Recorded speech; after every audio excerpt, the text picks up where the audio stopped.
سابق صدر و وزیر اعظم آزاد جموں کشمیر سردار یعقوب خان سے راولپنڈی جگوتا ہاؤس میں صدر حلقہ 3 صوبیدار محمد اسلم کی ملاقات، آنے والے الیکشن پر تفصیلی تبادلہ خیال۔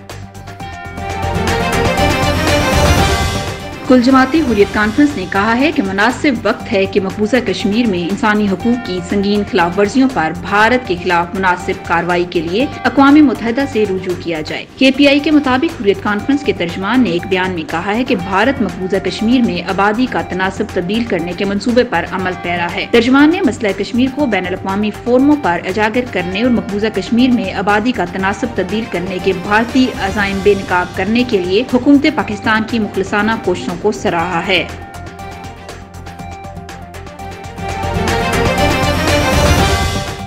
بھارتی فورسز نے سری نگر کے ہائی سیکیورٹی زون گپکارا اور بادامی باغ فوجی چھاونی کے درمیان پہاڑی علاقے کو محاصرے میں لے لیا۔ علاقے میں بھارتی فوج نے آپریشن شروع کر دیا۔ بھارتی فوج کی 20 راشٹریہ رائفلز کے اہلکاروں نے گھر گھر تلاشی شروع کر دی۔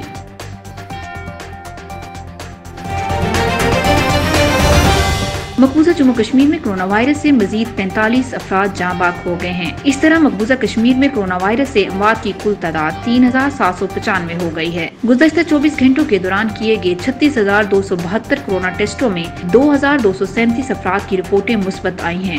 اس طرح متاثرین کی مجموعی تعداد 2,72,858 ہو گئی۔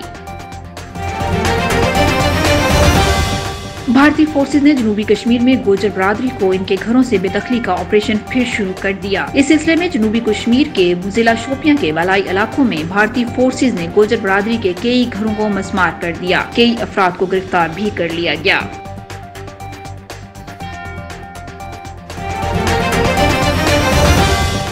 مقبوضہ کشمیر میں ایک اور بھارتی فوجی نے خودکشی کر لی ہے۔ مقبوضہ جموں کشمیر کے دارالحکومت سری نگر کے بادامی باغ میں واقع فوجی کنٹونمنٹ زون میں ایک فوجی اہلکار نوین کمار نے خود کو گولی مار کر ہلاک کر لیا۔ اس واقعے سے جنوری 2007 سے مقبوضہ کشمیر میں ہندوستانی فوجیوں اور پولیس اہلکاروں میں اس طرح کی ہلاکتوں کی تعداد 505 ہو گئی ہے۔ کے پی آئی کے مطابق نوین کمار کا تعلق بھارتی فوج کی 9 راشٹریہ رائفل سے تھا اور وہ بھارتی ریاست اتر پردیش کے بھگوان پور علاقے کا رہنے والا تھا۔